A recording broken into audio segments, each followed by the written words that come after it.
Why African youth are rushing to the Middle East for work. The hidden truth behind their struggles. Across Africa, a silent exodus is unfolding.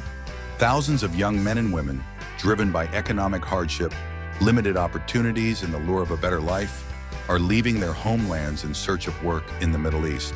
From Ghana to Nigeria, from Kenya to Ethiopia, a wave of youth is embarking on a journey filled with both hope and uncertainty.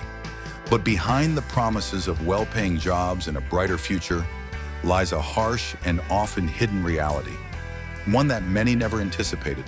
The push factors fueling this mass migration are clear. Africa, despite its vast resources, struggles with unemployment and underemployment, particularly among the youth. In countries like Nigeria, where the unemployment rate has soared past 33%, and Ethiopia, where economic instability forces many into low-paying jobs, the dream of financial independence seems out of reach.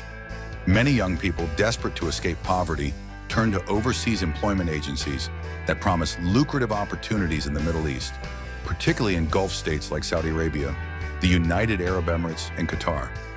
But the journey to the Middle East is not as smooth as many believe.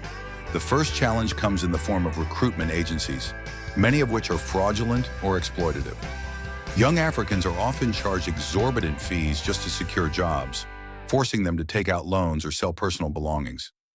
Others are misled about the nature of their work, believing they will be employed in offices, hospitality, or construction, only to find themselves in harsh conditions as domestic workers or laborers.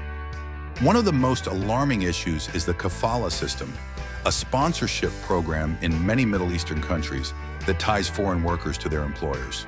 This system gives employers excessive control, often leading to abuse, withheld wages, and inhumane working conditions.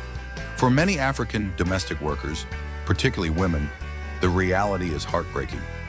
Reports of physical abuse, sexual harassment, and forced labor are rampant. Some women are locked inside homes, cut off from communication, and denied their rights.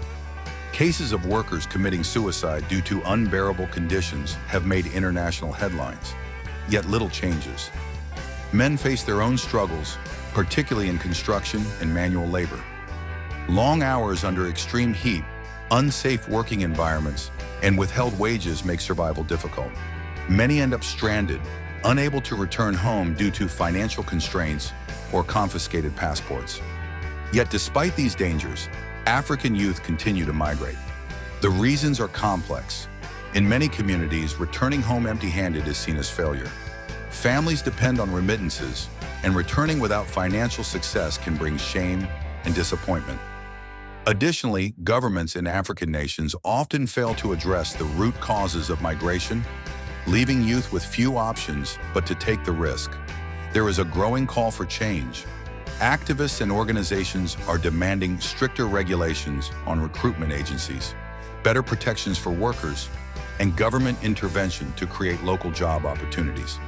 Some countries like Uganda and Kenya have implemented policies to regulate overseas employment, but enforcement remains weak.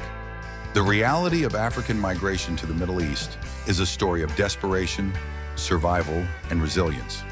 While some find success, many others suffer in silence. Until systemic changes are made, both in African home countries and in Middle Eastern labor laws, the cycle of exploitation will continue. It is time to confront the hidden truths behind this mass exodus and work towards a future where African youth no longer feel forced to risk everything for a chance at a better life. Thanks for watching. Please do like and subscribe for more.